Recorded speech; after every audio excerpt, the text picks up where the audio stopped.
Ils ne Elle sont n'a pas pas sur les, cherché à comprendre quoi que ce soit. ils ne Et sont pas c'était même sur les, pas, ça vous concernait même pas.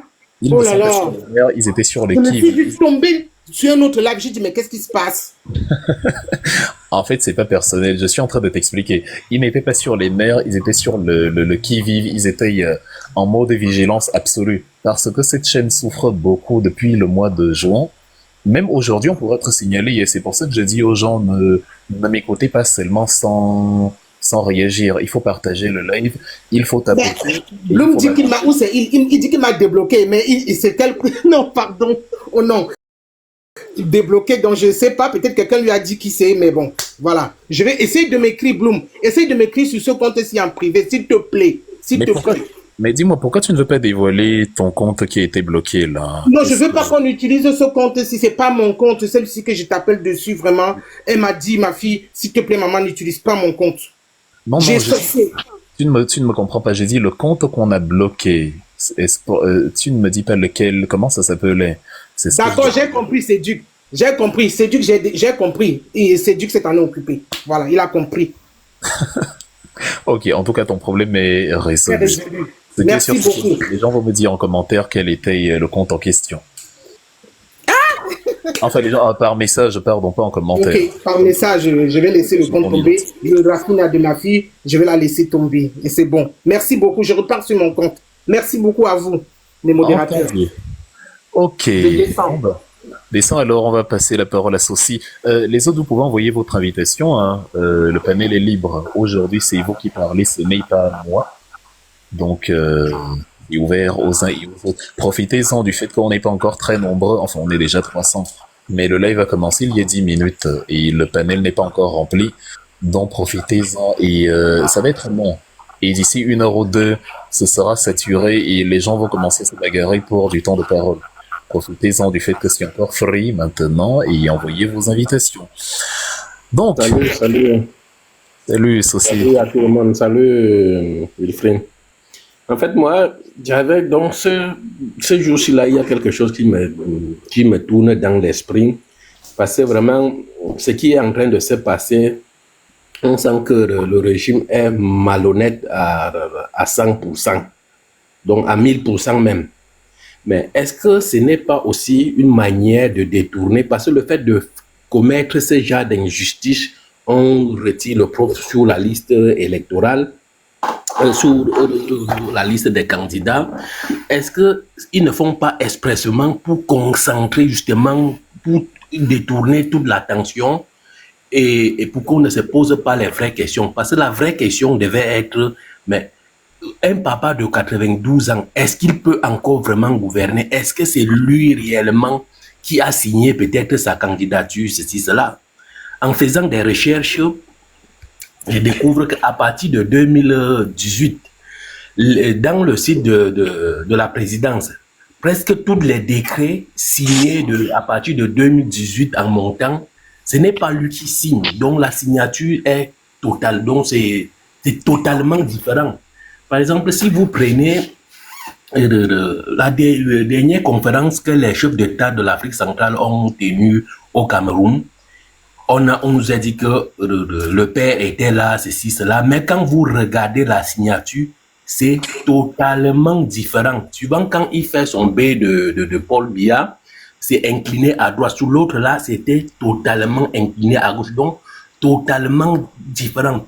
Est-ce que le fait d'exclure le prof, ce n'est pas pour justement pour que nous, on se concentre sur cette fête-là et il nous détourne sur le vrai problème parce que vraiment, ce n'est plus le père là qui gouverne le pays depuis 2018, qu'en réalité, il y a une situation de vacance de pouvoir, même s'ils ne veulent pas constater. Parce que j'ai cette impression, parce que nous tous, on est concentrés sur cette élimination, mais de l'autre côté, le vrai problème est que Mbian ne devait plus être candidat. Il n'a ni la capacité physique, ni la capacité intellectuelle. Aujourd'hui, on a vu sur des vidéos quand il était parti en Amérique. Il dit que c'est une opération qu'ils sont en train de faire pour nous détourner carrément, même comment dirais-je, du problème majeur, que ce n'est plus Mbia qui gouverne. Donc j'aimerais un peu écouter aussi ton avis sur ça, mais sur le fait que lui, ce n'est plus lui qui gouverne, les preuves, vous pouvez entrer dans le site de la présidence, télécharger, scanner les différents signatures, mettre l'un à côté de l'autre, constater que vraiment, ce n'est plus Popol qui signe les différents décrets depuis 2018. Oui, le frère. S'il vous plaît, changez la configuration du panel là. Mettez l'autre en affichage principal. Là, c'est pas joli. Ça ressemble au damier. Pour que le titre du truc soit lisible, mettez l'écran de Wilfried en affichage principal. Comme ça, les gens peuvent voir que c'est panel libre et qu'ils peuvent s'exprimer. C'est-à-dire, comme on a fait. Là, il y a l'autre qui est là. Il y a les autres qui sont sur la droite. Donc voilà. En attendant, je vais te répondre, le frère. Tu peux désactiver ton microphone parce qu'il y a un retour de son. Oui, ce que je voulais dire, c'est il y a aussi un deuxième micro actif là, je sais pas de qui, c'est B2B également. Alors, s'il vous plaît, changez l'affichage du panel là, c'est pas joli comme ça du tout. Donc, ceci. Notre problème n'est plus à ce niveau. Même s'il faut convoquer la vacance du pouvoir, ça c'est, on s'en fout. Actuellement, en principe, Biya n'a plus que 3 mois de visa à la tête du Cameroun. Donc, ils n'ont qu'à le laisser là, ils n'ont qu'à diriger en coulisses et tout, on s'en fout. L'enjeu, c'est la candidature de MK. Point final. MK candidat, on va veiller à ce que l'élection se passe sous haute surveillance par nos scrutateurs. MK candidat, une élection bien surveillée, bien contrôlée, Biya n'a aucune chance de gagner. Donc voilà notre enjeu. Tu ne peux pas considérer que c'est détourner la situation que de se focaliser sur la candidature de Maurice Kamto. On n'est plus à dire que Paul Biya ne peut plus gouverner, il ne peut pas, ça ne change rien. Il y a que 3 mois, les élections, c'est le 12 octobre. Tu imagines, il n'y a plus que le 12 au 12 septembre, 12 octobre. Donc c'est dans moins de 3 mois. On est déjà fin juillet. Donc c'est-à-dire le focus, il est de ce côté-là.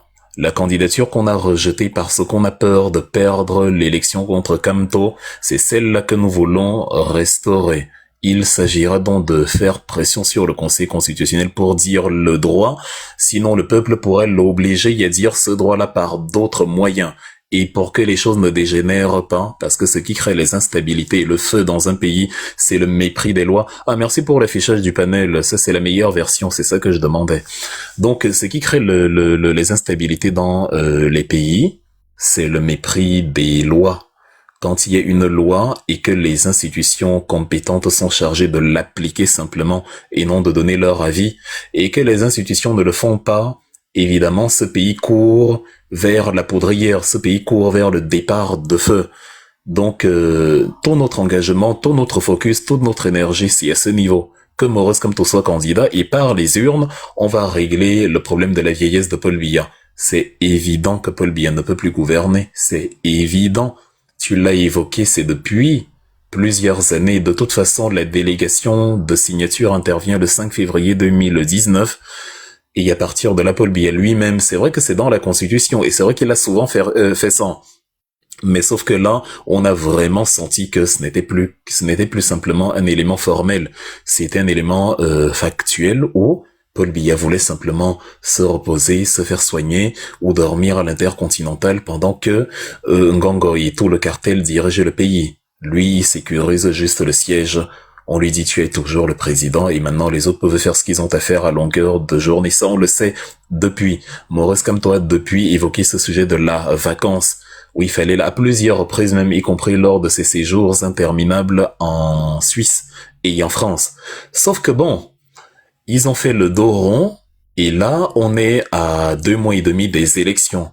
Donc, on a juste le combat. Ça ne sert plus à rien maintenant de parler de vieillesse, de vacances et de je ne sais quoi.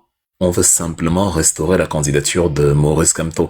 Si on restaure la candidature de Maurice Kamto, toute notre campagne sera basée, si tu veux, à côté du programme politique sur les éléments que tu dis là, parce que nous allons tirer dans tous les angles contre les RDPC. On va leur dire qu'en plus, même leur président ne peut plus diriger le pays pour 7 ans supplémentaires, vu qu'il est dans une incapacité totale de gérer quoi que ce soit.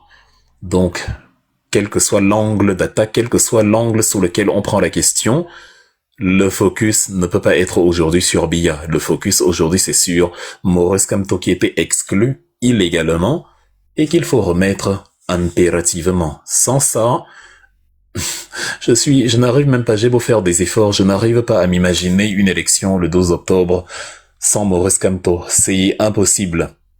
Donc pour que les choses ne partent pas dans une direction que personne ne souhaite, nous enjoignons le Conseil constitutionnel à statuer selon les lois de la République sur la candidature de MK. Et les seules lois de la République rationnelles que nous connaissons, ce sont celles qui le réhabilitent dans ses droits. Donc c'est ça là, et vraiment rien d'autre. C'est d'ailleurs pour ça qu'Anissé Kane disait « non mec, erreur », comme certains le disent en commentaire. Donc, je ne sais pas si tu as compris, cher Souci, mais vraiment c'est... Merci. Et de l'autre côté, en attendant justement comment dirais-je, qu'ils intègrent, je pense que nous devons nous mobiliser dès l'instant justement pour vraiment mettre la pression parce que c'est tellement une injustice tellement énorme que vraiment même au niveau international donc on se fait ridiculiser. Comment se fait-il on peut organiser les élections et on exclut l'opposition? Parce que tout ce que je vois, tout le reste là, ce sont des alliés de RDPC. Donc, oui. Ben, est-ce que vous voyez qui vraiment sous la liste qui est vraiment un opposant? Moi, par exemple, presque tout, en dehors peut-être de Issa Chiroma, Bello Bouba, qu'on connaissait déjà un peu dans l'arène politique camerounaise, mais tout le restant là, ce sont de qui? Joshua, depuis même, ne fait plus rien. Cabral, c'est depuis un certain temps. Donc, ce sont tous des alliés de RDPC. Comment on peut organiser, est-ce que c'est possible organiser les élections et exclure justement l'opposition? Il y a un candidat qui est beau là. Il ne te dit rien. Un candidat là qui est très beau. Ah, car les histoires qu'en moins de 3 mois, on nous sort cela. On a vu le prof dans l'arène depuis 2018 travailler. Il nous est sensibilisé dans tous les secteurs, ceci, cela. Mais à la dernière seconde, donc justement, c'est tellement traumatisant que vraiment, si ça dépendait que de moi, vraiment, hier là, c'est que on devait descendre directement, même dans les rues, peut-être s'affronter, parce que je me dis que la politique aussi, ce n'est pas seulement le droit, c'est aussi les rapports de force. Donc, il faudrait que nous-mêmes, population, on se prépare que, bon, même si c'est justement, si on doit se confronter et qu'on ne se retire pas derrière, on se confronte parce que c'est exagéré. 43 ans sans, mais toutes les institutions sont verrouillées. Si vous étudiez un peu la Constitution, mais on parle de démocratie, mais alors que tout le pouvoir législatif justement dépend de l'exécutif. Il contrôle totalement le calendrier comment l'agenda législatif.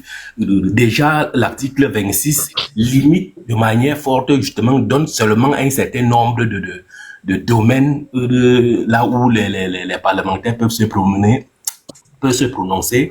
Tout le reste, c'est par voie réglementaire que l'exécutif résout ou les choses. Quand on dit l'exécutif, on peut dire directement le président, parce que même le gouvernement n'a pas grand-chose comme pouvoir. Quand on parle voir le pouvoir judiciaire, déjà dans l'article 4, on te dit seulement c'est le président et le parlement qui peuvent exercer justement l'autorité de l'État. Donc ça veut dire indirectement tout ce qui vient après, donc toute l'administration judiciaire justement est subordonnée à l'exécutif. Donc comment on peut s'en sortir? Donc en fait, je pense que c'est seulement vraiment ce rapport de force que nous devons nous mobiliser, prêts, si c'est nécessaire, on se confronte. Autrement dit, si on compte seulement sur le droit, nous avons raison à 100%, mais si on compte seulement sur ça, ce qu'on ne peut pas s'en sortir. Donc, il faut qu'on se prépare vraiment, si c'est nécessaire, on se confronte, parce que pour moi, je me dis que la politique ne peut pas se traduire tout simplement dans les actes administratifs, justice, ceci, cela. Nous, peuple, oui, les dirigeants, justement, le prof a déjà fait sa part. Maintenant, si c'est les rapports de force qu'ils veulent voir, C'est à nous, au peuple camerounais, de leur dire que, ok, ici, là, même si vous avez 50 000 personnes dans l'armée, vous ne pouvez pas dépasser la population de 30 millions de personnes, ou bien même ne serait-ce que 10 millions. Donc, pour dire que quoi, que personnellement, mobilisons-nous. Moi, c'est durant cette période que justement, j'ai ajouté même ma contribution, parce que c'est maintenant qu'il faut même bien contribuer pour soutenir le prof, parce que il ne faut pas que durant cette période, on oublie aussi le devoir de cotiser, parce que je vois certaines personnes font comme si cette situation les décourageait, ceci, cela. Non, au contraire. S'il faut s'affronter, il faut justement plus de ressources pour mieux coordonner, pour mieux préparer les choses. Donc, personnellement, vraiment, il faut que le MRC va jusqu'au fond, même si c'est une confrontation. Nous autres Camerounais, nous sommes prêts. On est en train de sensibiliser justement dans nos familles, parce qu'on ne peut plus continuer dans cette lancée. Donc ça, c'est mon point de vue. Ça, c'est ce que je suis en train de faire au niveau de ma famille au Cameroun. Je sensibilise. Il ne faut pas toujours dire que on veut voir nos enfants grandir, ceci, cela. On a aimé un bébé donc il n'était même pas hors de sa barrière, ceci, cela. Donc ça peut venir même chez vous à la maison, vous trouver. Donc nous devons vraiment psychologiquement, moralement, physiquement se tenir prêt. Et si c'est nécessaire, le tout si là, on doit sauf que verser le sac de riz là avant de ramasser grain par grain. Je laisse la parole aux autres. Ok, c'est très intéressant ce que tu as dit. On va donc laisser la personne suivante. Je ne me souviens plus de l'ordre. Ouais, je pense que c'est bien moi. Ok, vas-y. Alors déjà, bonsoir Wilfried, merci de me prendre dans ton live. J'ai souvent l'habitude de t'écouter. Tu dis de très belles choses. Tu es une personne très très éloquente avec beaucoup de savoir. C'est d'ailleurs la raison pour laquelle je veux monter dans le live, parce que je suis une personne qui veut mieux comprendre ce qui se passe. Je suis un citoyen qui n'a pas beaucoup de connaissances, que ce soit en politique ou bien en loi, c'est-à-dire en juridiction, etc. C'est donc pour laquelle j'ai quelques questions que j'ai préparées et j'aimerais me permettre de te poser ces questions déjà. La première question est celle de savoir, je ne comprends pas exactement les raisons du refus de la candidature du professeur Maurice Kamto. Je ne sais pas si tu peux nous expliquer ça, parce que j'ai vu le terme pluralité là, mais je ne comprends pas exactement les raisons qui sont cachées derrière ça. Donc si tu peux nous expliquer ça à nous, citoyens, qui n'avons pas de connaissances sur la politique, qui n'avons pas de connaissances sur la loi, si tu peux nous expliquer cette raison au moins, pour qu'on comprenne déjà. J'aime beaucoup une citation d'Albert Einstein qui dit le fait de bien décrire un problème fait en sorte qu'on ait minimum 70% de la solution. Parce que le problème est régulièrement qu'on est toujours dans le flou, sans exactement essayer de comprendre ce qui se passe. Donc si tu peux au moins nous expliquer déjà ce que c'est, la raison pour laquelle on refuse exactement, en un français simple, compréhensible à tout citoyen camerounais, ce serait très bien. La question que tu me poses, cher frère, c'est comme qu'il faut la poser. Si je te donne la raison pour laquelle on a supprimé la candidature de Maurice Kamto, ça veut dire qu'il y a une raison pour laquelle on devrait invalider sa candidature. Moi, ma réponse, c'est qu'il n'y en a pas. C'est Elekam qui a invalidé la candidature, donc c'est à Elekam de le justifier. Elekam a utilisé le terme, le motif de la pluralité d'investiture ou de candidature ou ce que vous voulez. Le sous-entendu, c'est que le Manidem a investi 2 candidats. Donc, ayant investi 2 candidats, il est impossible d'invalider la candidature vu qu'il y a 2 candidats. C'est ce que Elekam dit. Ce que moi je te dis, c'est que Elekam n'a absolument rien à dire. Elekam s'est mis à genoux devant le diktat de Paul Atanganji, qui obéissait aux ordres de Ngongo pour maintenir Paul Biya pour 7 ans supplémentaires et empêcher Maurice Kamto de les priver de Petros, de Dom Pérignon, de séjour à l'intercontinental et de toutes les villégiatures que Chantal Biya se paye en Occident. C'est tout.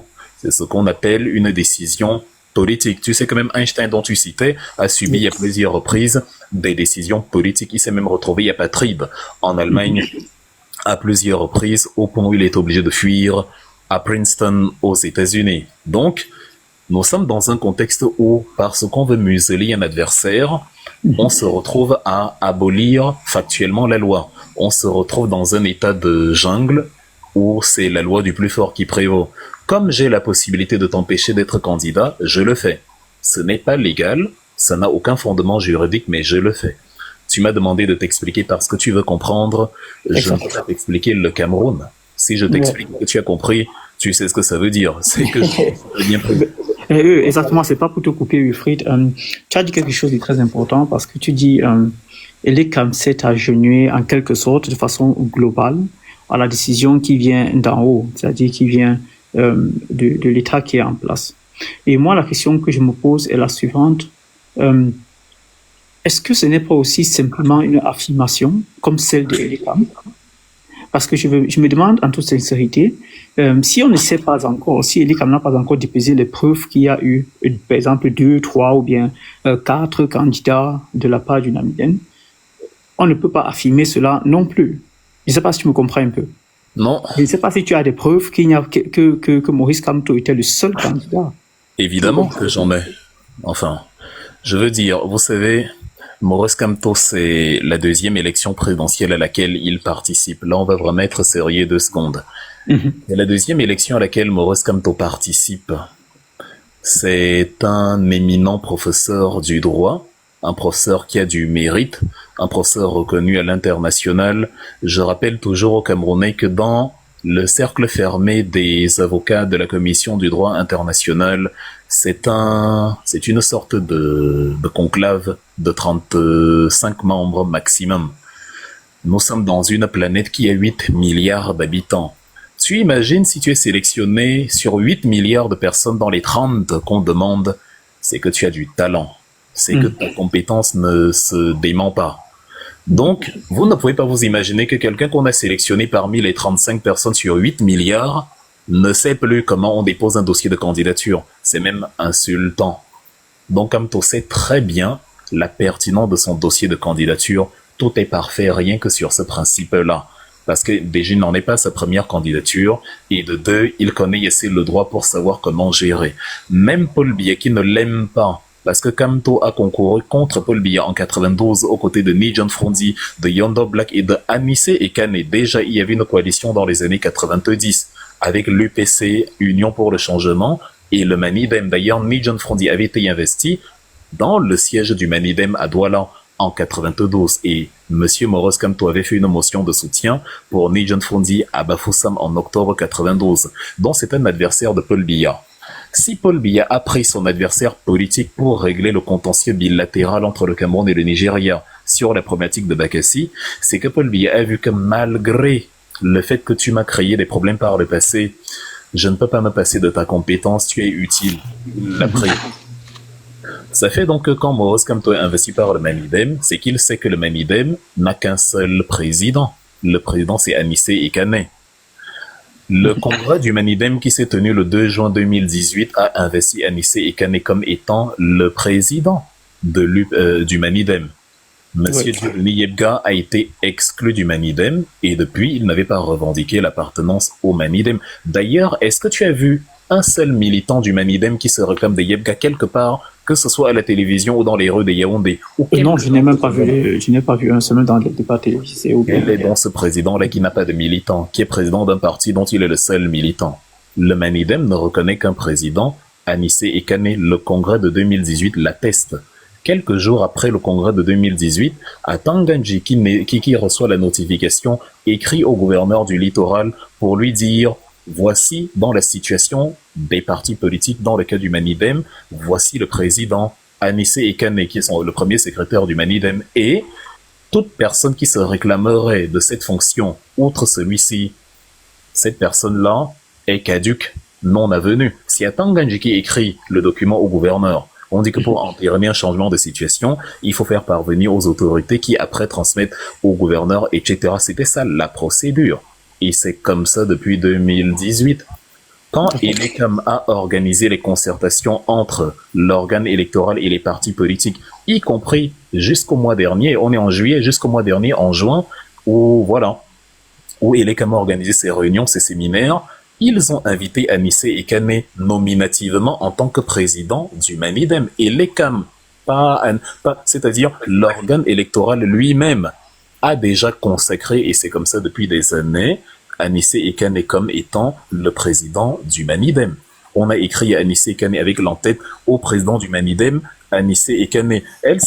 Comment elle s'appelle même la femme qui a signé il y a quelques jours, la femme qui a signé le document, où c'est Dorothy, attends que j'essaie de me souvenir, Dorothy, bref, ça va me revenir plus tard, mais en tout cas, de manière absolument nominative, la lettre signée par Elekam disait, Anissé Ekane est le président du Manidem.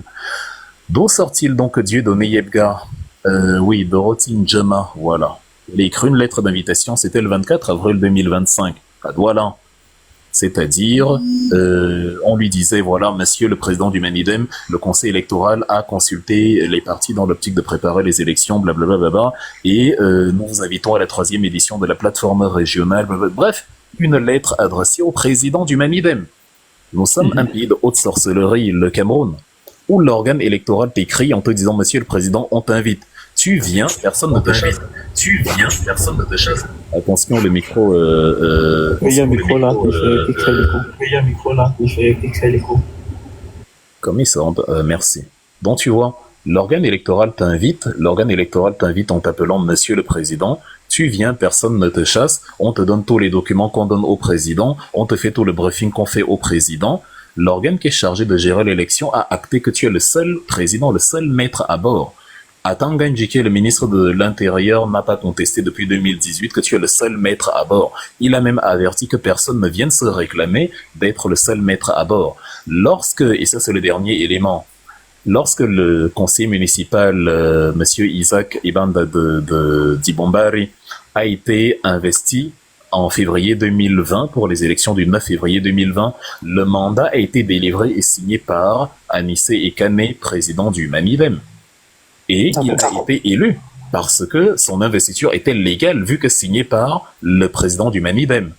C'est la même chose qui se passe avec Maurice Kamto, le même président du Manidem qui a signé le mandat pour monsieur Isaac pour Dibombari, c'est le même président du Manidem qui signe le mandat de Maurice Kamto à la présidence de la République. Tu vois qu'il n'y a absolument pas le moindre sens au fait que on te dise que la présidence d'Anissé Ekane n'est pas valable dans le cas de Kamto, alors qu'elle était valable dans le cas du maire, du conseil municipal de Dibombari. C'est un procès politique. On a décidé, on a appelé Elekam et on a dit invalide la candidature et dit que c'est pour double candidature. Je finis en te prenant l'exemple du RDPC. Le dossier que Elekam a sorti aujourd'hui disait que monsieur Léon Taylor n'a pas vu sa candidature acceptée car non seulement il n'a pas été investi par un parti politique, mais en plus il n'a pas présenté de candidature indépendante. Et pourquoi Elekam dit cela? Parce que l'organe chargé d'investir les candidats au RDPC a investi Paul Biya. Curieusement, c'est la même chose qui se passe dans le Manidem. Le seul organe, c'est-à-dire le bureau, ayant à sa tête le président, compétent pour investir un candidat, a investi monsieur Maurice Kamto.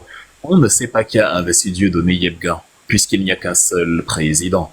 Il n'est pas président du Manidem, puisque pour être président d'un parti, il faut déjà être membre de ce parti-là, ce qui n'est pas le cas pour lui. Il a été exclu du Manidem. Il lui-même a réclamé cette exclusion.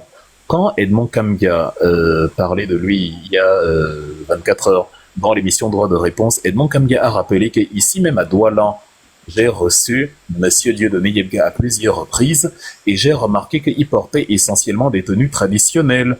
J'ai demandé à Dieudonné Yebga mais où est passé ton costume cravate? Comment tu as troqué tes vêtements tes vêtements politiques pour les habits traditionnels? Dieudonné Yebga lui dit de sa propre bouche: je ne veux plus qu'on me désigne comme une personnalité politique. Ce n'est plus le cas. J'ai troqué ma fonction politique pour me consacrer exclusivement à mes fonctions de chef traditionnel. Je suis Mbambok. Et il réclamait que chaque fois, sur le synthé, sur Equinox TV ou à la télévision, quand il parle, on met autorité traditionnelle. Le même Dieudonné Yebga, à qui on réussit à trouver 30 millions de francs CFA en 24 heures, juste pour invalider la candidature de MK, vient et se pointe comme candidat du Manidem. Et les Cam auraient dû prendre les dossiers et voir à l'intérieur du parti en question que l'homme avec qui nous traitons depuis 2018, le seul d'ailleurs, c'est Dieudonné Yebga, le seul qui assiste aux réunions, le seul que nous reconnaissons comme président du Manidem, le seul qui était investi par le Congrès. Et les Cam auraient dû immédiatement invalider la candidature de Yebga et valider celle de Kamto, comme il l'a fait pour Univers, comme il l'a fait pour le RDPC, comme il l'a fait même pour le PCRN. Or, au PCRN, Atangangino disait que le président c'est Robert Kona. Mais curieusement, Cabral Libby a vu sa candidature passer. Le Cameroun est un pays anormal et c'est pour ça qu'on est la risée de tout le monde. En Afrique, j'ai vu des Congolais faire une émission où ils se moquaient de ce qui se passe au Cameroun. Il n'y a rien à comprendre dedans. La décision est illégale et c'est pour ça que tu vois les gens à fleur de peau. Les gens ne veulent pas brûler le Cameroun, mais les gens sont en train de constater comment le non-droit est devenu la norme.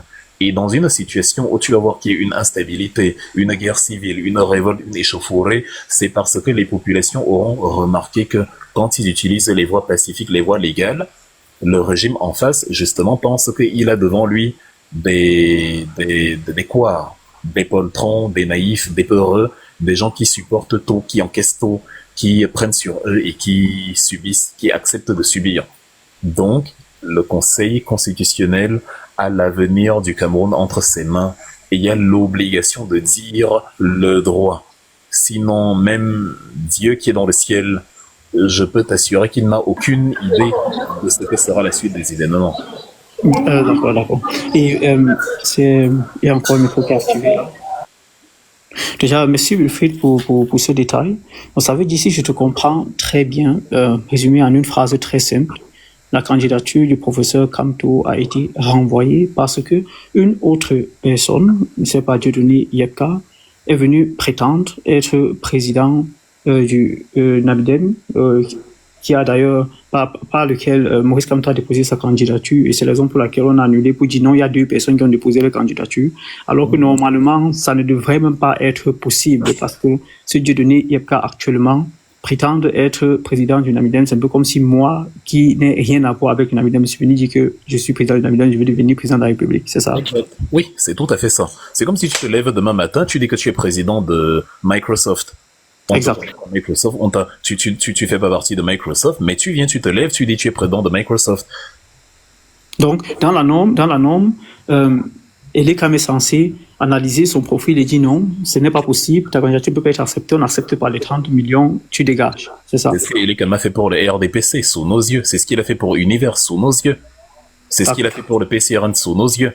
Et encore que dans le cas du PCRN, c'était plus compliqué parce que il y a une véritable bataille juridique avec le PCRN. Tu as Robert Kona qui dit qu'il est le chef du PCRN et qui demande à soutenir Paul Biya. Tu as Cabral Libby qui dit qu'il est le chef du PCRN et l'affaire est plus ou moins pendante en justice. Il n'y a aucune affaire pendante en justice dans le cas du Manidem, aucune.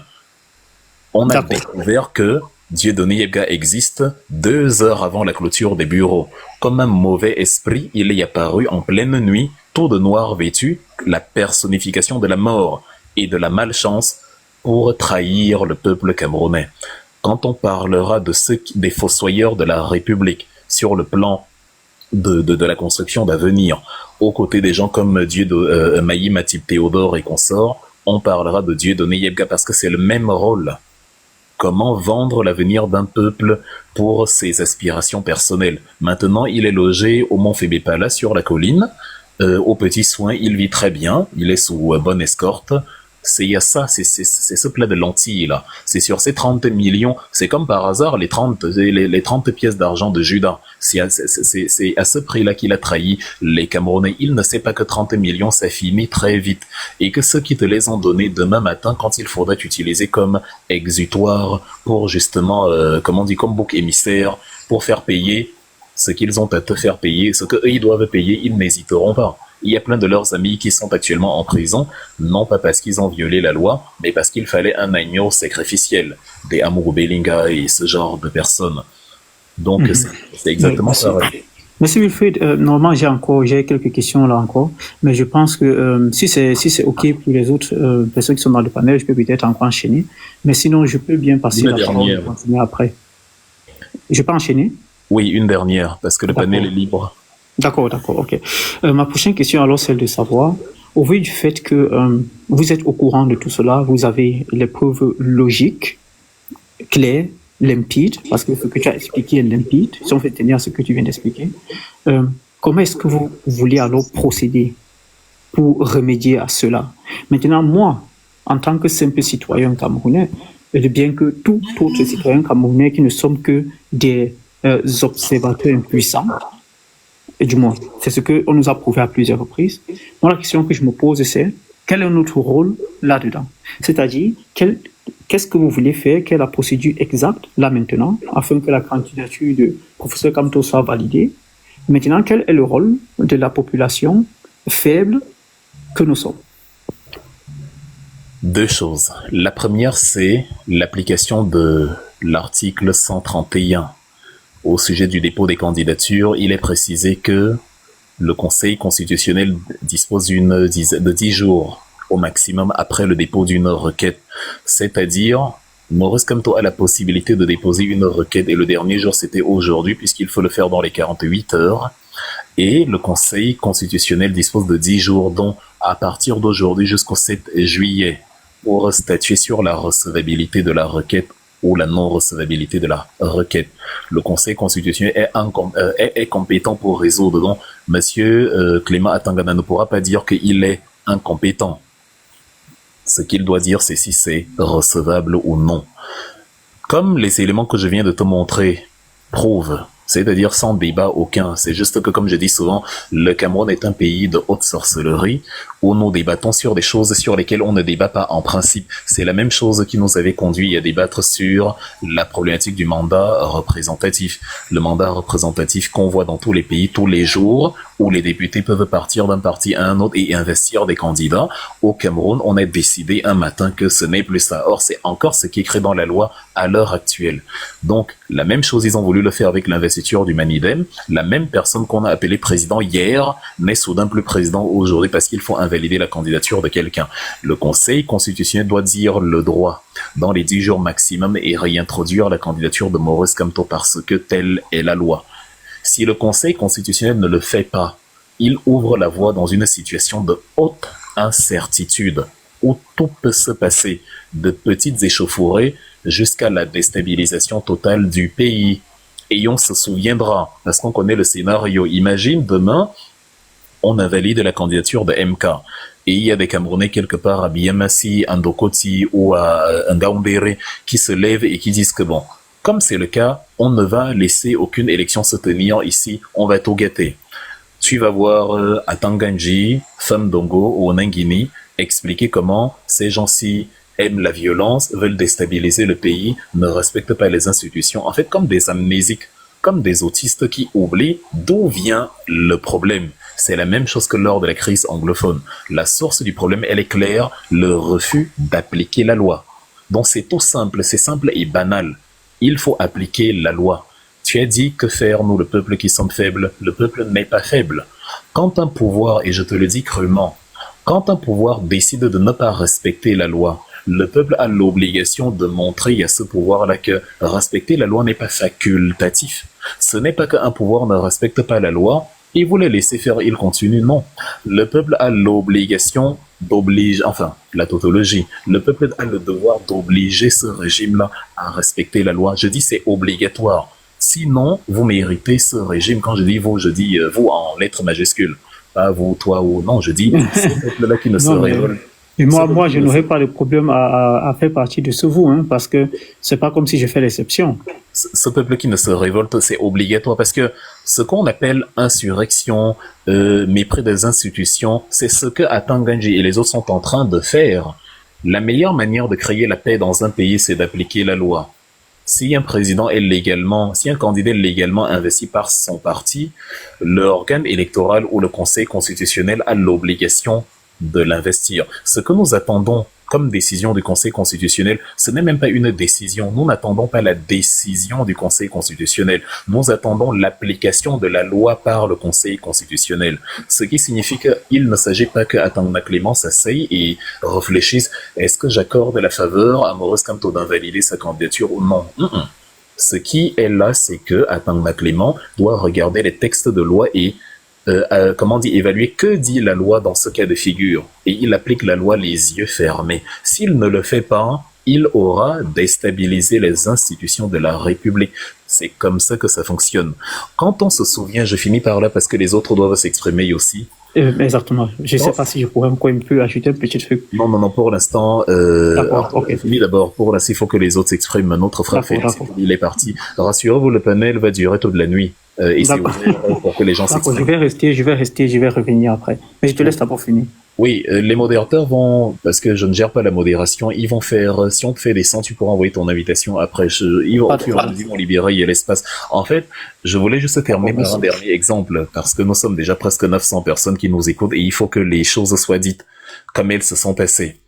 Les ambazoniens que nous dénonçons aujourd'hui ne signifie pas que nous devons fermer les yeux sur ce qui les a créés. Nous devons dénoncer les ambazoniens au même plan que Paul Biya. Oui, car ce sont les mêmes gens. Paul Biya est le premier ambazonien. Paul Biya n'incarne pas l'État du Cameroun dans le contexte ambazonien. Les ambazoniens, dans leur version militaire armée, n'existaient pas en novembre 2016. Si quelqu'un se souvient de quelle guerre du Nozo il y a en 2016, qu'il me dise. En 2016, vous étiez Yabamenda, Aboye, Abatibo, vous draguiez les femmes, vous mangiez le soya, la vie était belle. Il s'avère donc que parce qu'on a voulu imposer une législation francophone dans la zone majoritairement anglophone, les avocats qui connaissent bien la loi ont utilisé ce que la loi leur permet, le droit de faire grève, le droit de manifester. La réponse de Paul Biya a été la police, la répression, la bastonnade. C'est comme ça que la crise anglophone a commencé. C'est-à-dire des gens étaient pacifiques, on les a voilà le point. Donc, tout ce qu'on peut voir maintenant, oui, les ambazoniens ont coupé la tête de Florence Ayafor, ils ont éliminé Joko Frida, évidemment, ce sont des horreurs, ce sont des gens qui ont commis des exactions absolument abominables, il n'y a aucun problème dessus. Sauf que pour résoudre la crise, il faut expliquer, et c'est ça la différence entre la politique, ceux qui utilisent le logos de l'analyse scientifique, et la sorcellerie, ceux qui utilisent le pathos de l'émotionnel pour nous faire oublier les raisons d'une crise. Quand on s'est donc retrouvé en 2016, les gens étaient pacifiques, il n'y avait pas un seul ambazonien armé, on a tabassé des gens qui n'étaient pas armés. Le destin a donné à Paul Biya 3 chances de se racheter. Parce que quand les avocats ont été bastonnés, les anglophones n'ont pas pris les armes. Il y a eu le deuxième temps, 2 semaines après, les enseignants qui ont dit, bon, nous, on se joint aux revendications des avocats parce que nous-mêmes, on a un problème similaire. Les enseignants qui viennent ici, la plupart viennent la plupart de ceux qui viennent de la zone francophone ne parlent pas très bien l'anglais. On n'a rien contre eux, mais ça nous pénalise, ça les pénalise eux-mêmes parce qu'ils ont du mal à enseigner et du mal à comprendre leurs étudiants. Donc, pour un bon pour un bon feeling académique, il faut que ce soit des enseignants qui parlent bien anglais, même s'ils sont francophones. Et s'il n'y a pas d'enseignants francophones qui parlent bien anglais, il faut donc que ce soit des enseignants de la zone anglophone majoritairement. C'était leur requête. Ils sont allés dans la rue, les mains nues, avec l'arbre de paix, comme on dit. La réponse de Paul Biya a été une fois encore la bastonnade, la répression, le gaz lacrymogène. C'est ça le point de départ de la crise anglophone. Et le troisième temps, c'était les étudiantes. C'est les étudiants et les étudiantes de l'université de Boya qui se sont dit, bon, nous sommes les plus jeunes. Paul Biya dit que nous sommes le fer de lance de la nation. Donc certainement, non, il va nous écouter. Il nous a promis un plan triennal, il nous a promis des ajustements, des allègements financiers au niveau de nos dossiers académiques et tout ce qui y a trait et ainsi de suite. Bon, comme il ne l'a toujours pas fait, on va profiter, on va manifester et se faire entendre. Il n'était pas armé. Si quelqu'un a une vidéo d'un étudiant armé en 2016, qu'il me la montre. Ils sont allés manifester pacifiquement. On les a encore tabassés, bastonnés, fouettés. C'est à partir de là donc que certains anglophones se sont dit, vu que les voies pacifiques ne fonctionnent pas avec Paul Biya, les voies pacifiques sont une perte de temps. Nous avons essayé à 3 reprises. Paul Biya, lui, il utilise la violence face à des voies pacifiques. Donc, le seul moyen qui nous reste maintenant, c'est d'utiliser les mêmes armes que Paul Biya, à savoir la voie militaire. parce que le pacifisme, c'est tourner en rond pour ne jamais être écouté. Voilà le point de départ de la crise anglophone. C'est ça qui a radicalisé les gens. Tu vas voir des incultes, des ignorants de la situation de notre pays venir comparer les horreurs comme si on était dans un dessin animé. Il ne s'agit pas de dire, regardez ce que les Amazoniens ont fait, regardez, c'est pas comme ça qu'on va résoudre le problème. Il s'agit de se questionner, qu'est-ce qui a donc conduit aux égorgements et à tout ce qu'on voit là? Celui qui veut vraiment résoudre la crise anglophone passe par ces questions. Une fois que tu te les ai posées, tu passes dans l'étape de, ok, vu que je connais la cause, je connais l'antidote forcément, c'est-à-dire le retour au dialogue. Pour notre cas donc ici avec le Conseil constitutionnel, tu vois comment les militants du RDPC sont en train exactement de répéter les mêmes erreurs. Nous, on utilise les voies du Conseil constitutionnel. Eux, ils sont en train, au lieu d'appliquer la loi, Paul Biya leur a mis dans la tête que le mépris de la loi, c'est bien quand ça concerne l'opposition. Allez pleurer, les pleurs, il fallait pas boycotter les élections. Je peux mettre aujourd'hui un défi, c'est-à-dire, s'il y a un biaïste ici, c'est un défi solennel, il y a 900 personnes qui nous écoutent, qui est capable de me dire le texte légal que Kamto a violé, que ce soit concernant le boycott des élections de 2020 ou toute autre chose, qu'ils viennent. Mais Dieu sait qu'ils n'en ont pas déjà parce qu'ils ont personne n'a le courage de m'affronter ici. Parmi les biaïstes, ça c'est un. Et de deux, ils n'ont pas le motif légal, parce que ce n'est que du commérage du Congo, ça, le niveau, le degré zéro de l'argumentaire. Donc il n'y a rien. Mais Paul Biya les a habitués à cela, défendre le non-droit parce que ça disqualifie l'adversaire politique. Et c'est donc ça qui va conduire à une situation similaire à ce qui s'est passé dans le Nozo, qui, à Clément, ne dit pas le droit. C'est ça qui va conduire à ce type de situation. Parce que quand Moros, comme tu utilises les voies légales, au lieu qu'ils se réjouissent, tu vas te rendre compte, ils se moquent même de nous. Vous bavardez là-bas en diaspora, vous, votre truc, ce n'est que le bavardage. En fait, ils nous reprochent de parler. Tu as envie de leur demander, mais vous voulez qu'on fasse quoi donc? Si on ne doit pas parler, qu'est-ce qu'on fait? On doit donc prendre les armes et lutter ou je ne sais quoi. Mais si vous prenez les armes demain, ce sont les mêmes qui vont dire que vous déstabilisez le pays, vous créez la guerre civile, vous voulez tous brûler, vous voulez tout brûler. Mais quand vous parlez, ils se moquent de vous que vous ne faites que bavarder. Voilà l'attitude des biaïstes. Donc c'est entre les mains d'Atang Clément, il a entre les mains le destin du pays. Soit il réalise que c'est bien de parler et que vaut mieux le bavardage parce que au moins c'est la loi, c'est la construction nationale, soit ils se moquent de ceux qui parlent et ils auront ce qu'ils souhaitent là, c'est-à-dire autre chose que le bavardage. Et là, on ne pourra plus se réfugier dans une région du pays parce qu'actuellement, le Nozo, comme c'est localisé sur la rive gauche du Mongo, ça permet aux Camerounais de se réfugier sur la rive droite à Yaoundé, à Yokadouma, à Douala et à manger le poisson braisé en disant que non, le pays est en paix. Mais quand la situation du Nozo va toucher aussi la rive droite du Mongo, il y aura plus un endroit où quelqu'un dira « le pays est en paix ». Et ceux dont on s'est moqué quand ils bavardaient encore, il faudra pas leur reprocher demain d'utiliser d'autres voies que celles du bavardage. C'est une question de cohérence. Donc Elekam doit simplement dire le droit. Rien de plus. Donc voilà le frère, on va passer à la personne suivante. C'était quand même beaucoup de questions, il y en avait 3. Je pense que c'était le combattant. Je crois que c'est par ordre de la manière dont les modérateurs ont configuré. C'est Kana. Oui, oui. Ah, c'est Kana. C'est Kana. C'est Kana. Ah, d'accord. Vous n'êtes pas obligé de me poser des questions, vous pouvez vous exprimer. Bien sûr, bien sûr, bien sûr. Prenez les Je livres. suis d'ailleurs pas là pour poser des questions. Bonsoir à tous. Bonsoir Wilfried. Et bonsoir à toutes les personnes qui nous écoutent. Je suis monté d'ailleurs parce que j'ai vu le frère Ngoko, l'ingénieur Ngoko TBL, qui était là et qui est en bas. J'espère qu'il est encore réellement en bas.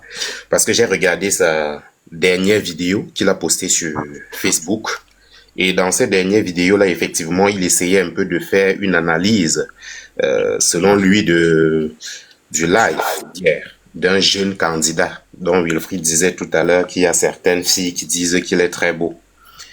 Et dans cette vidéo, le frère Ngoko faisait donc une petite comparaison en disant il y a certains qui sont pour lui, pour ce, entre parenthèses, beau garçon, et il y a d'autres qui disent que mais non, c'est pas à 3 mois que quelqu'un peut venir alors qu'il y a quelqu'un qui défend les intérêts de tous depuis tout au moins 7 ans, à savoir le président Maurice Kamto. Mais seulement dans cette vidéo-là, il a dit quelque chose et je tenais, bon, j'ai voulu écrire en bas, mais je me suis dit, je le ferai autrement. Il a dit, parce qu'il a dit par exemple qu'il y a même d'autres personnes qui reprocheraient au professeur Maurice Kamto d'avoir démissionné du MRC pour aller au Manidem. Mais seulement, il n'a pas non plus précisé dans la même vidéo, puisqu'il faisait rappel et il faisait intervenir 2 personnes.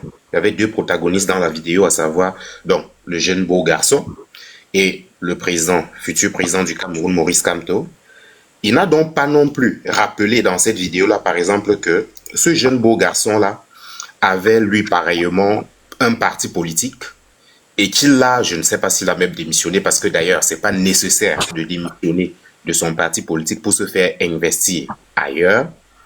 Mais il n'a donc pas quand même rappelé le fait que ce jeune-là n'était pas investi par son propre parti politique, mais qu'il était allé se faire investir par un autre parti politique qui est celui de Denis Emilien Atangana, FDC. Donc, pour dire vraiment, on était là face à 2 personnes et qui avaient les mêmes situations parlant d'investiture. Et quelqu'un d'autre, c'est un autre parti qui a investi, certes, le président Kamto. C'est aussi un autre parti qui a investi, le soit disant beau garçon. Donc, je prierai tout simplement le frère Ngoko, que j'apprécie d'ailleurs extrêmement les vidéos, de peut-être, si possible, d'intégrer cela pour la prochaine fois. Parce qu'effectivement, ça sont des éléments de langage que des personnes mettent dehors pour toujours, naturellement, essayer de discréditer le président Maurice Kamto en faisant croire que maintenant, voilà, il a même abandonné son parti. Mais on ne pointe pas du doigt toutes les autres personnes qui font appel à ce même dispositif qui est d'ailleurs légal de pouvoir se faire investir par un quelconque autre parti politique. Et c'est d'ailleurs, par exemple, ce que Akeremouna a fait, ayant juste un mouvement Now, il s'est fait investir par l'univers qui avait 2 candidatures, comme l'a déjà dit Wilfried Ekanga. Et donc, curieusement, on n'a pas rejeté, on n'a pas parlé de pluralité d'investiture. Le RDPC en avait 2. On a constaté tout à l'heure, lorsque Elekam a mis les différents dossiers de rejet dehors, on a constaté que Elekam a dit que non, Lyon Tellier Onana n'avait ni mis, ne se présentait ni avec un parti politique, ni même comme candidat indépendant. Alors que cela est totalement faux, parce qu'il suffit tout simplement de retourner et voir la liste des enregistrements des dossiers. Le dossier de Lyon Tellier Onana était arrivé sous la bannière du RDPC. Mais aujourd'hui, dans Elekam a transformé aujourd'hui pour dire que non, il ne se présentait sous aucun parti politique, ni même comme un indépendant. Cela dit, moi je voudrais dire, honnêtement à mon sens, et d'après discussion avec un certain nombre de personnes, tout porte à croire que la liste des soi-disant candidats, à savoir la liste du candidat Bia et de ses 12 militants en tout cas, n'est pas d'ailleurs l'émanation de l'ECAM, mais est venue directement. J'ai bien entendu ou pas? Ben, bien sûr, c'est le candidat Bia et ses 12 militants.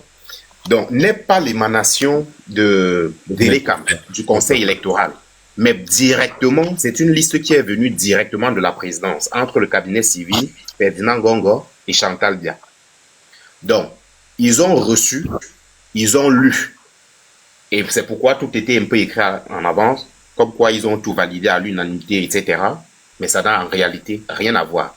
La liste a été arrêtée au cabinet civil depuis longtemps, qui a été envoyée, et ils ont juste essayé de trouver des prétextes farfelus, vraiment farfelus, comme quoi pluralité d'investiture. Alors que si on parle du conseil électoral, qui est censé être compétent pour vérifier qui a la légitimité effectivement d'investiture. Donc, en fait, là, il n'est même pas question de droit. Ils n'ont jamais travaillé sur ces listes-là. On a juste réceptionné les dossiers et ils ont publié ce qu'ils avaient reçu et ce qu'ils devaient publier.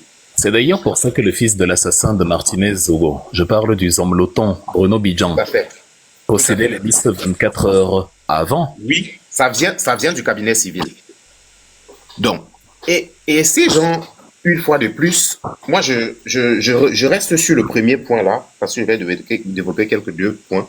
Je reste sur ce premier point et je parle mais toujours sur ce rejet, ce fallacieux rejet-là, qui est une injustice. Et comme le frère Ngoko disait et demandait tout à l'heure, la première chose pour tout citoyen d'abord à faire, même selon moi, c'est la dénonciation. C'est la dénonciation. Si on est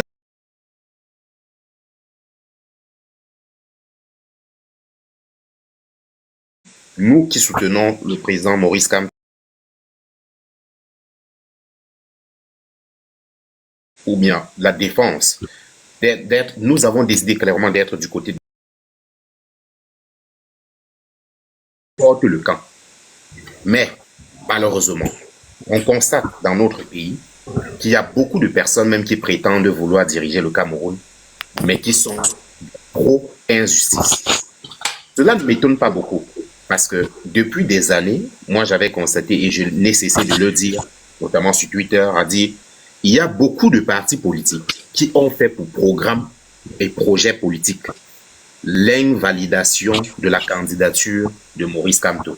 Donc il n'a jamais été seulement question du camp Paul Biya. Non, il y a beaucoup d'autres partis politiques, même purement soi-disant de l'opposition, et je n'ai cessé de le dire, notamment sur Twitter, Messieurs Azang et votre micro, merci. Bon, il y a beaucoup de partis politiques qui ont pour programme et avaient pour programme et travaillaient sur cela depuis tout au moins ce 2020, dès que le MRC a boycotté. Les gens disent, mais non, on a violé une loi, ou bien que je ne sais pas trop quoi. Ce sont effectivement des incultes juridiques ou bien des illustrés juridiques, comme l'avait dit le professeur Abba Oyono. Parce que l'article 3 de la Constitution est clair. Les partis et formations politiques concourent à l'expression du suffrage. Ils doivent respecter les principes de la démocratie. Il semblerait que les gens n'entendent pas ce que ça voudrait dire respecter les principes de la démocratie. Respecter les principes de la démocratie voudrait dire l'on est libre d'aller ou de ne pas aller. Parce que moi je vois apparemment le RDPC et ses sous-traitants dans leur laboratoire se sont donné le mot d'ordre de sortie, d'aller se balader un peu de partout pour dire que mais non, le MRC avait fauté.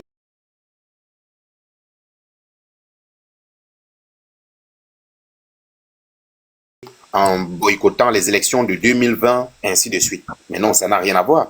Nous sommes libres de boycotter quand nous voulons et de repartir aux élections quand nous voulons. Maintenant, moi je dirais, à titre personnel, à mon nom personnel, je comprends toutes les personnes qui ont été dessus parce que nous avons boycotté en 2020. Je vous demande à mon nom personnel pardon. Voilà, si ça peut vous faire du bien, mais qu'on se reconcentre sur ce qui est plus utile aujourd'hui. D'ailleurs, je me suis plus engagé au MRC et je me suis plus donné grâce au boycott de 2020. Parce que pour moi, c'est le sacrifice suprême qu'un parti politique puisse faire.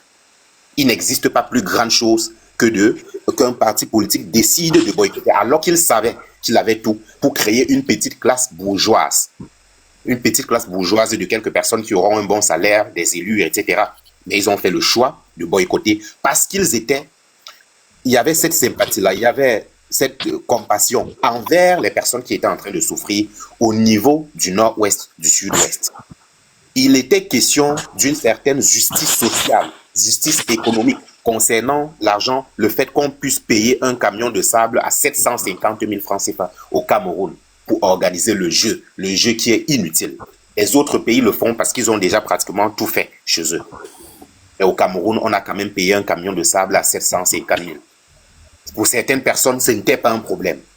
Le MRC a revendiqué. Et fort de tout cela et bien d'autres raisons, mais beaucoup plus la crise anglophone, on a dit non. Nous, on va boycotter. Les gens du camp d'en face et leurs partis sous-traitants se sont très bien organisés en disant « Ok, désormais, donc, on a la baguette magique même pour faire que le MRC ne participe plus jamais aux élections. » À savoir maintenir la guerre. Lorsque peut-être les Ambazoniens, les vrais Ambazoniens, n'attaquent même plus, c'est même le propre gouvernement avec Atanganji qui continue d'attaquer pour maintenir la guerre. En espérant que le MRC va dire que non, comme il y a toujours la guerre, on ne participe pas.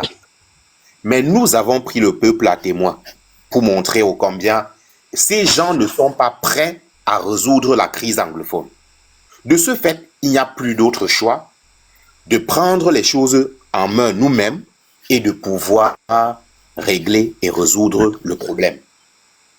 Nous n'avons par exemple aucun problème avec le fédéralisme, et je crois les personnes qui suivent les discours du professeur dans les lignes et entre les lignes, si vous retournez suivre le discours du 31 décembre 2024, vous allez voir, il aborde la question. Aujourd'hui, nous avons pas mal évolué parce que en 2018, en partant à l'élection, effectivement, on avait laissé toutes les deux voies. Savoir, oui, on va discuter après pour voir si on est pro décentralisation, réellement avancée ou bien fédéralisme. Certes, aujourd'hui, on ne dit pas qu'on va imposer quoi que ce soit, mais on comprend les aspirations des uns et des autres. Et on est plus que jamais pro-fédéralisme. Moi, d'ailleurs, qui parle, je suis pour le fédéralisme. Maintenant, ce n'est pas quelque chose qui se décide ou bien qui s'impose. Non, ça se discute. Donc, je quitte pour passer sur le deuxième point. Ce jour du samedi. Le deuxième, le père. Faut penser aux autres. Non, non, oui, le deuxième et le dernier. Le deuxième. Le deuxième et le dernier. Ah, c'est le dernier. Hein. Oui. D'accord, vas-y. Ce deuxième et dernier. Alors, effectivement, lorsque la candidature, on a publié la liste provisoire, puisqu'il faudrait aussi qu'on rappelle aux gens que ce n'est qu'une liste provisoire. Cette liste provisoire, jusqu'à 5 heures du matin, aucun leader, soi-disant leader, aucun militant, les 12 militants en question n'avaient pris la parole d'une manière claire. Personne. Et l'on comprend directement de quel côté est-ce que ces gens-là sont. De ce fait, moi, je voudrais dire, il faudrait que nous, peuple du changement, certains d'entre nous sont un peu parfois très émotifs. Il suffit juste que quelqu'un vienne dire quelques mots, et pourtant ce sont nos pourfendeurs même, et qu'on tombe presque amoureux de ces personnes-là. Il faudrait que nous fassions attention, qu'on n'accepte plus aussi facilement. Si quelqu'un fait quelque chose, oui, applaudissons, mais sans jamais nous y croire à 1000%. Non, il faudrait qu'on arrête de donner trop de force aux personnes qui ne méritent en réalité pas. Et ils sont très, très nombreux. Donc, pour ne pas trop monopoliser, moi je m'arrête là. Et certainement, je reviendrai surtout en fonction de ce que peut-être les gens vont dire. Oui, rassure-toi, on a le temps, on a le temps, le live sera très long. Peut-être que, comme j'ai dit, peut-être que les modérateurs te feront descendre, mais tu auras au fil des heures certainement l'occasion de remonter si un truc te vient à l'esprit. Mais avant que tu ne partes, il y a un truc très intéressant que tu as dit, qui a suscité la réaction de quelqu'un en commentaire qui dit les théories du complot. Il s'appelle Martial Space. Le problème que j'ai toujours eu avec mes concitoyens camerounais, c'est que ce sont ceux qui manquent de culture qui s'agitent le plus. Ce que tu as dit par rapport aux nozo, à savoir parfois même quand il y a une accalmie, c'est le régime qui alimente encore la situation pour pérenniser la guerre et retourner cela contre Maurice Kamto. Ce n'est pas quelque chose de nouveau. Même ce que vous appelez la Deuxième Guerre mondiale a commencé comme ça. La Deuxième Guerre mondiale débute par l'invasion de la Pologne par Adolf Hitler, le 1er septembre 39. Mais est-ce que les gens savent pourquoi la Pologne a été envahie par Hitler? Ou quel a été le prétexte, le casus belli? La veille, le 31 août, il y a un poste d'émetteur radio qui est attaqué dans la ville de Gleiwitz, en Pologne. Et ce sont des Polonais une dizaine de soldats polonais qui ont attaqué ce poste-là. À l'époque, Gleiwitz était en territoire allemand.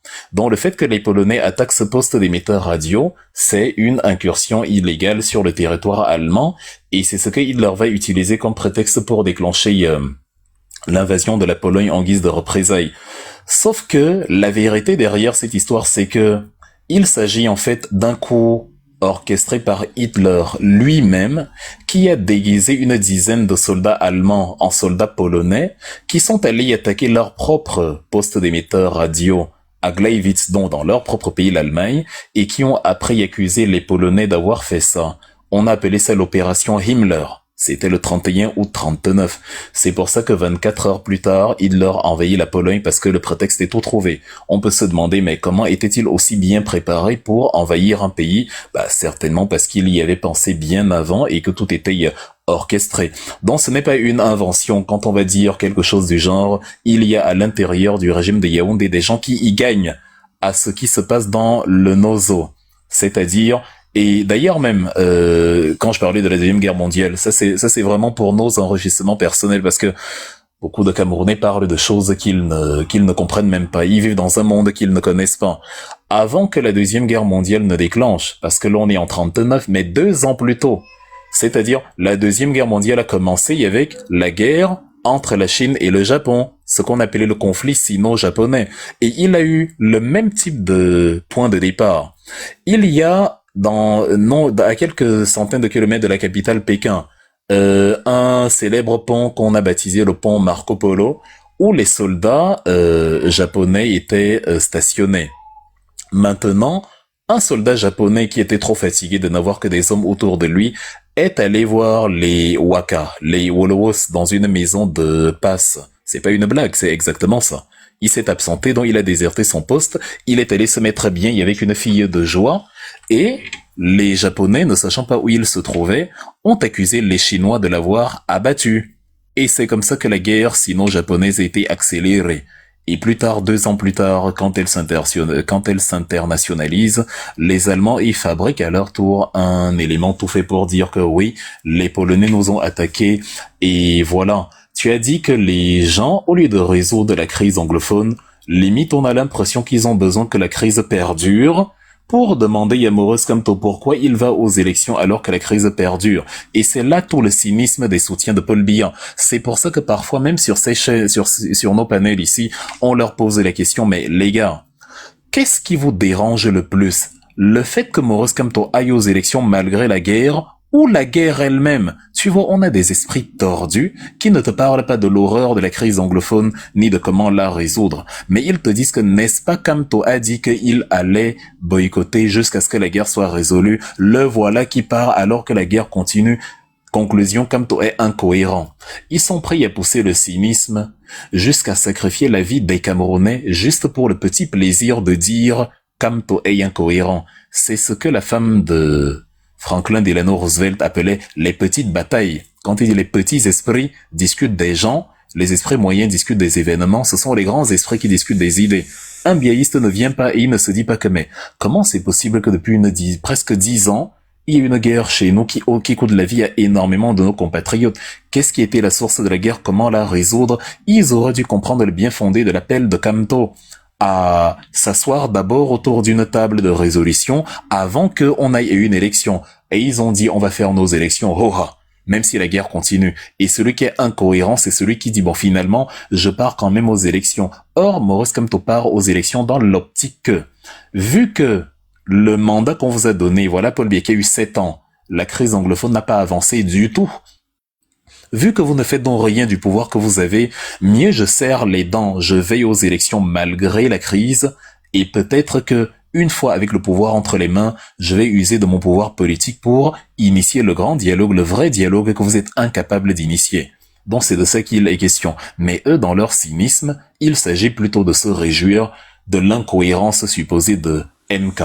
Donc ce sont des points très essentiels, et j'espère que notre ami Martial Space, ou je ne sais quoi, qui était en commentaire, a enfin compris que quand on dit que parfois le système qui prétend combattre un fléau nourrit ce fléau-là, ce n'est pas toujours du complot. Si tu connaissais un peu l'histoire, tu saurais que ce sont des événements qui ont déjà eu lieu à plusieurs reprises. Je finis avant de passer la parole aux combattants par un exemple, par l'image que nous venons d'avoir sous les yeux, Célestin Jamin. Il a déposé sa candidature, il n'a mis caution, il n'a même pas inscrit sur la liste électorale. C'est-à-dire à se demander qu'est-ce qu'il est allé foutre là-bas. De la comédie, mais comme parfois tu te dis, qu'est-ce qui se passe dans la tête d'un Camerounais qui se lève de son lit le matin? Quelles sont les énergies qui l'animent? Qu'est-ce qu'il se dit? Est-ce que N'Djamène voulait seulement faire sa part? I don't know. Mais ça vous permet de voir l'individu en question. Vous qui demandez à Maurice Kamto pourquoi il n'est pas allé aux élections, je vous signale 2 choses. La première, c'est que le fait de ne pas être allé aux élections en 2020 ne nous empêchait pas d'y aller en 2025, puisque les élections devaient se tenir en février 2025. Allez donc plutôt demander à Paul Biya pourquoi il n'est pas allé aux élections, pourquoi il n'a pas organisé les élections de 2025.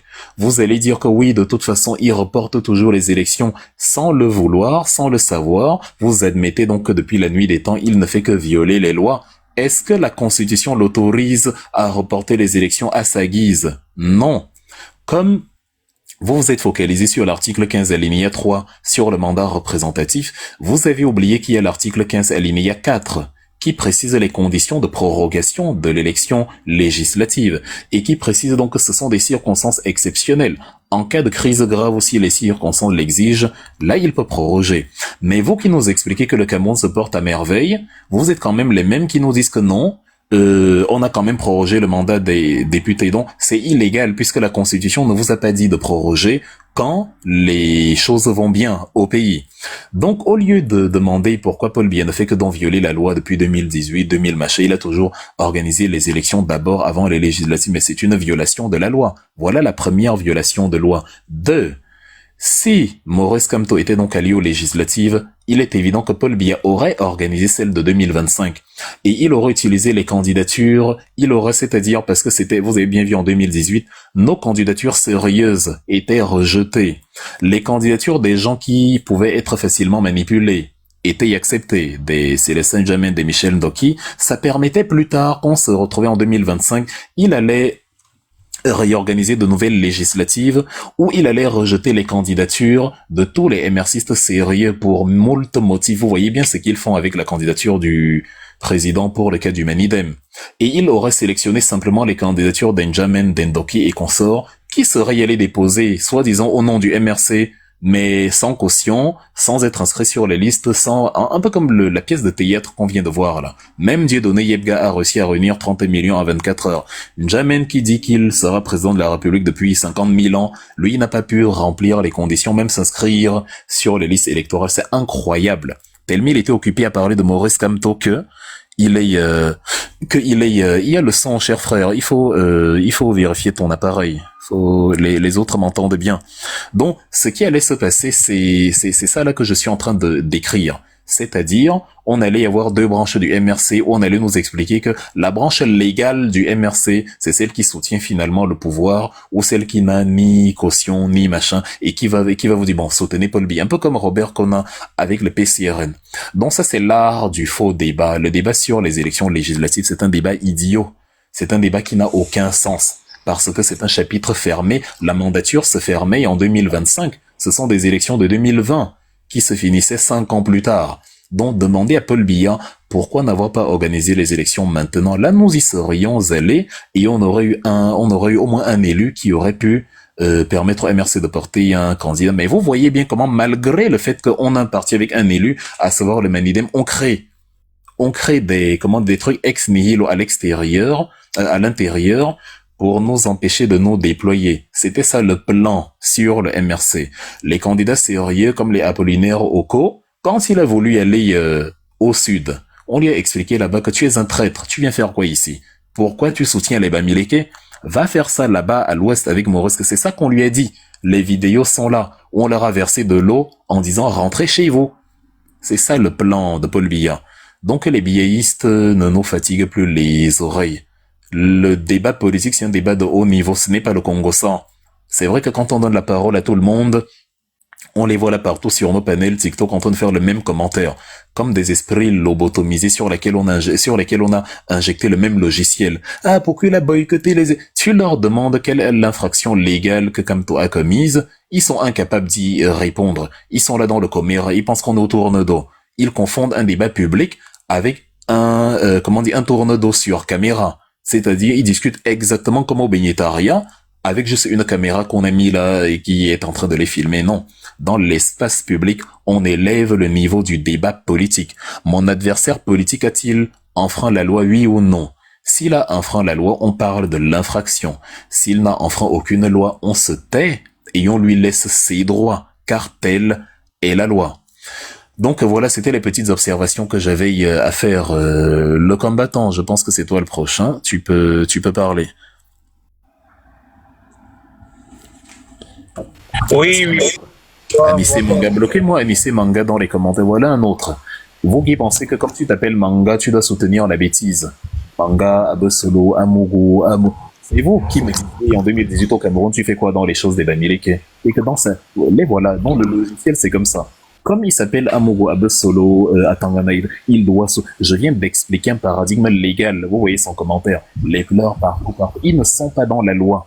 Et quand le pays tombe dans l'instabilité, ce sont les mêmes qui vont venir dire tels sont violents, ils ont pris les armes contre la République, ils ont... Regardez leur réaction quand on parle de la loi, regardez bien leur réaction. Regardez ce qu'il écrit devant 900 personnes quand on parle de la loi. On dit respecter la loi, il dit les pleurs et les pleurer.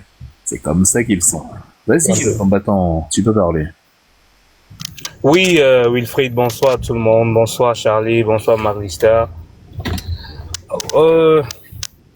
Je vais commencer mon propos par la fin de ton message tout à l'heure pour expliquer à certaines personnes que si vous connaissez le mouvement, comment ils ont appelé ça, les bâtisseurs. Les bâtisseurs sont nés devant nous au MRC au lendemain du refus, en fait, du boycott du MRC pour les élections législatives et municipales. Donc, on avait ce groupe de personnes là au MRC qui se faisaient déjà appeler les bâtisseurs. Donc, on pensait que c'était un jeu.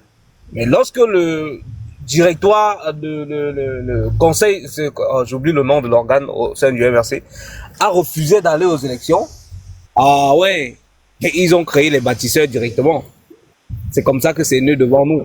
Donc, ils étaient là, pas pour bâtir le Cameroun, mais pour se bâtir. En réalité, c'est un peu ça. Ce que je veux dire ce soir, c'est nous avons passé près de 3 ans aujourd'hui à expliquer, à réexpliquer, à réexpliquer Wilfried. Moi, je me rappelle au soir du 22 septembre 2020, quand on a fini la marche et que j'ai lu un post que tu avais fait en disant donc il vous a manqué quelqu'un pour percer les roues de ces gens. Je me rappelle de ça, je peux jamais oublier. J'ai eu mal. J'ai eu mal, pourquoi? Parce que je suis un homme qui est légaliste. Je suis un homme qui me dit, dans les urnes et par la paix. Je suis un homme qui me dit, voilà comment on va marcher. Mais j'ai en face de moi des gens qui ne veulent rien comprendre. Et c'est ça que je voulais passer comme message ce soir. Moi, je ne veux plus me tromper. Moi, je ne veux plus faire comme si je ne comprends pas. Moi, je ne veux plus faire comme celui-là qui n'a pas compris. Je respecte la position de mon leader qui dit par les urnes et dans la paix.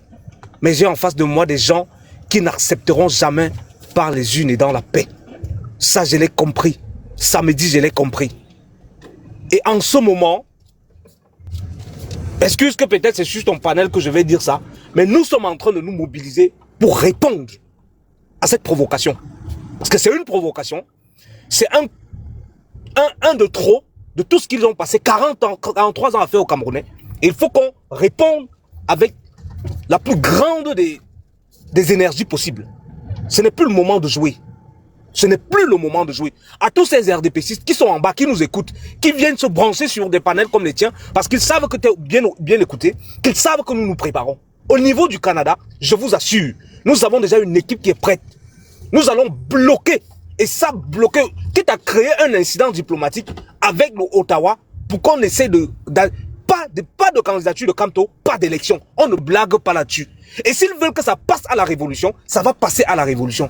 Ce n'est plus le moment de jouer. Parce qu'en face de nous, nous avons des personnes qui sont orgueilleux, qui sont hautains, qui sont méprisants, qui nous prennent les Camerounais pour des chiffons et qui ne font rien dans le sens de la démocratie. Je parle avec toute l'énergie parce que c'est ce qui est, Wilfried. C'est ce qui est. Tu te rappelles bien au soir du 22 septembre où tu as mis ça sur ta page. J'ai failli couler des larmes parce que j'ai dirigé cette marche-là. Et je me suis dit, bon, j'ai pas pu. Et retenons une chose, c'est que le professeur lui va épuiser toutes ses cartes du droit. Mais en face, est-ce que ce sont des gens qui comprennent? C'est là le problème. Ce sont des gens qui se foutent de nous. Ce sont des gens qui nous méprisent.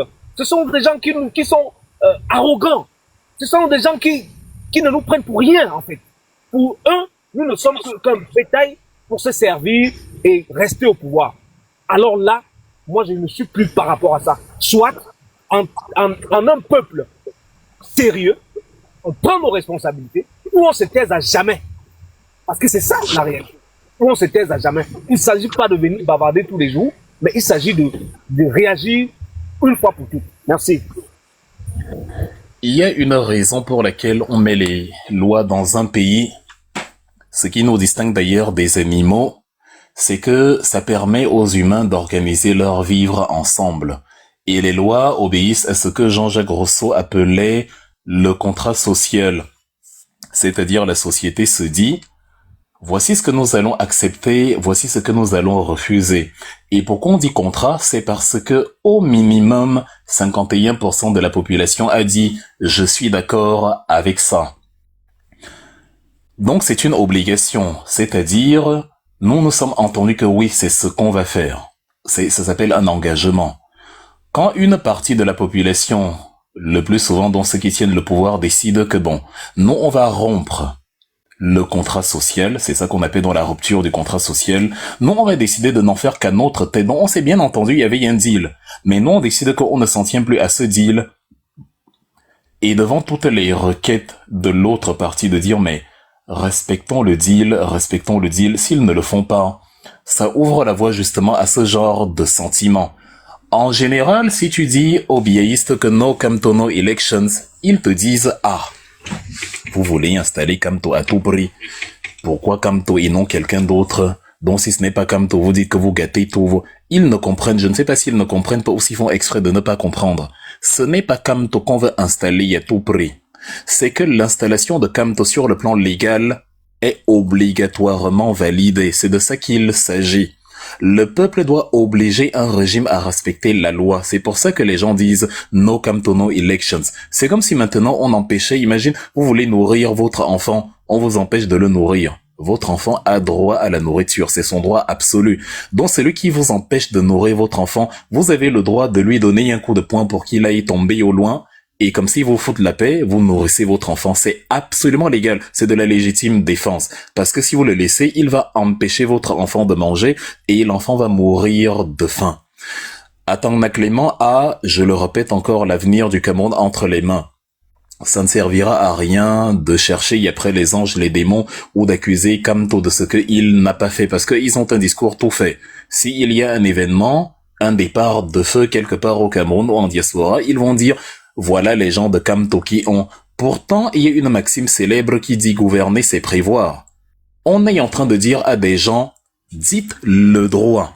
Maurice Kamto s'est étonné le 31 février sur la place de la République, mais ce sont ces gens-ci eux-mêmes qui ont créé ces lois-là. Ce sont eux qui ont mis ces lois-là. C'est pas nous, ce sont eux.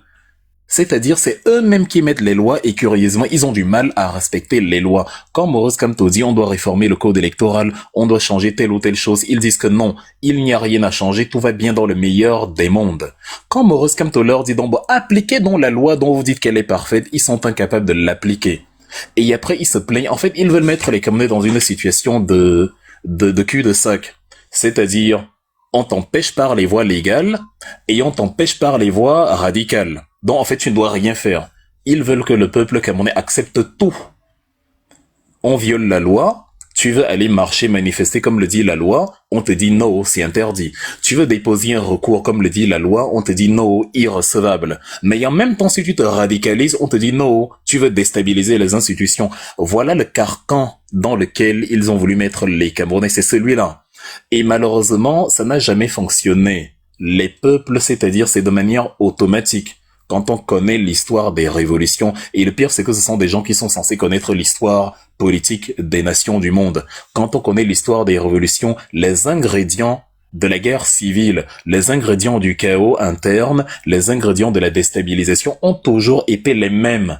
Un peuple qui se moque d'une population désœuvrée, un peuple qui se moque d'une population qui tend la main, un peuple qui se moque d'une population qui se réfère à la loi. Et c'est pour ça que tout à l'heure, je prenais à témoin certains commentaires que je lisais ici tout à l'heure de Monsieur Manga qui croit que comme il s'appelle Manga, il doit défendre Binvando. C'est comme ça, eux dans leur tête c'est comme ça. Quand j'arrive, j'ai passé toute l'année 2018 au Cameroun. Pour ceux qui me disent viens ici, tente un peu de viens ici au pays, j'ai toute l'année avant, pendant et après la campagne. Je suis revenu ici fin novembre 2018, c'est-à-dire littéralement début décembre.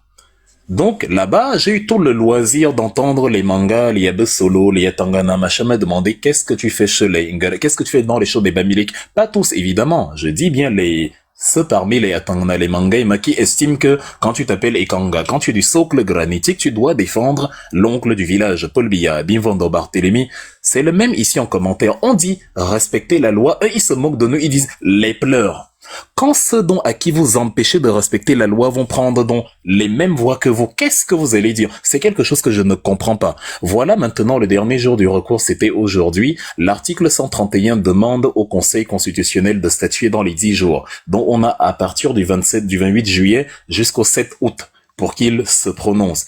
Il a les cartes en main pour que le Cameroun soit une nation paisible. Il a les cartes en main pour ne pas déstabiliser les institutions. Ce n'est pas Wilfred Ekanga qui va prendre les armes. Voilà quelqu'un qui est monté sur le panel et qui dit « Moi, Wilfred, je t'informe que ici, voici ce qu'on a prévu. Je n'ai aucun pouvoir de te dire, on n'a fait pas, de toute façon, tu ne m'écouteras pas. » Et en même temps, j'invite les biéistes à, c'est-à-dire réaliser la suite logique d'un certain nombre d'événements. Quand tu n'écoutes pas quelqu'un qui utilise les voies pacifiques, tu l'invites littéralement avec une lettre d'or à se radicaliser. Ça s'est passé comme ça absolument partout. Nelson Mandela qui est venu en 95 en visite à Yaoundé et reçu par Paul Biya. Nelson Mandela était un pacifiste jusque dans les années 60. Il a créé, enfin il n'a pas créé, il a intégré l'African National Congress au sein duquel il a milité pour justement la reconnaissance de l'égalité raciale, un peu comme Myriam Makeba, l'artiste et consort. Mais Nelson Mandela constate que le prix Nobel de la paix John Luthuli, le régime apartheid l'empêche d'aller à Stockholm recevoir son prix Nobel de la paix. Nelson Mandela constate qu'il y a des massacres barbares en mars 1960 dans la ville de Sharpeville. Nelson Mandela constate que Myriam Makeba envoyé en exil. Nelson Mandela constate que toutes les voies pacifiques, les blancs d'Afrique du Sud s'en battent les steaks. Quand il rencontre donc Ernest Wangé, le camarade Émile au Caire en Égypte, pour ceux qui ne savent peut-être pas que il y a une rencontre entre Nelson Mandela et Ernest Wangé lui dit, cher frère, j'ai le même problème que toi au Cameroun. J'ai en face de moi des gens, quand je leur parle, parce que moi je suis enseignant, Ernest Wangé est un enseignant. C'est un moniteur académique, c'est pas militaire. Est-ce que quand vous voyez vous regardez bien les photos des UPCistes, est-ce que vous les voyez armés, est-ce que vous les voyez en treillis? Ce sont des gens costumes comme des free boys. Monsieur Félix Moumi était un médecin, Osendi Afan était un docteur en économie, Wangé était un enseignant, Oumniobé n'était pas un militaire non plus. C'est Oumniobé qui porte la parole politique à l'ONU dans la conférence du 17 décembre 52. Où il dit que voilà ce que nous demandons, nos requêtes du mouvement UPC. Mais qu'est-ce qui se passe? On abolit l'UPC en 55 après y avoir massacré les UPCistes qui n'ont pas d'armes. Fatalement, ça crée de la radicalisation sur la durée.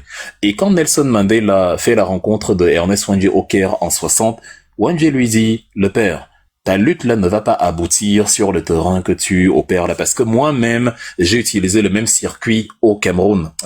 Et au Cameroun, je me suis heurté à des Amadou Aïdjo, qui travaillent avec des émissaires français, des Pierre Mesmer, des Guy Géorgie, des Roland Pré, qui nous ont tabassés, fouettés, torturés, emprisonnés parce qu'on réclamait l'indépendance.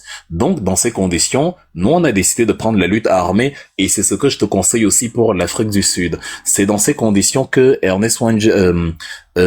Nelson Mandela a créé la branche armée de l'ANC, le Umkoto Wesizwe. C'est comme ça que ça fonctionne l'année suivante. Donc, ce que nous disons ici, c'est-à-dire quand on aime le Cameroun, quand on aime notre pays, et quand on sait comment créer la paix, on crée la paix en appliquant le droit. Il y a 1000 personnes qui m'écoutent ici. L'incitation que nous faisons à Atangna Clément, c'est d'appliquer la loi du Cameroun, de respecter le droit. Léon Taylor a été enregistré comme candidat RDPC.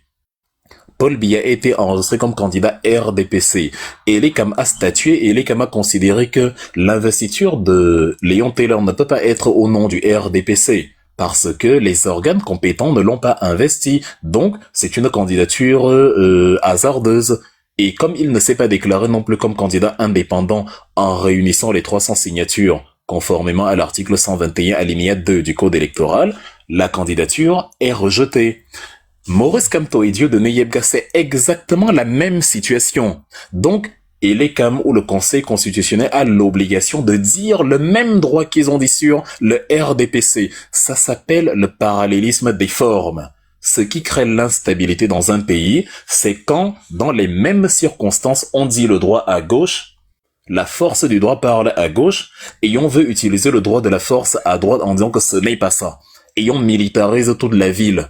La militarisation de la ville ne va pas apporter la solution au Cameroun lors du contentieux préélectoral qui va se dérouler dans quelques jours.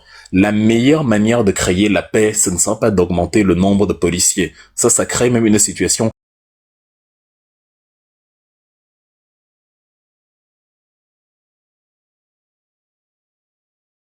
I saw this TikTok and If you're still struggling to grow on TikTok,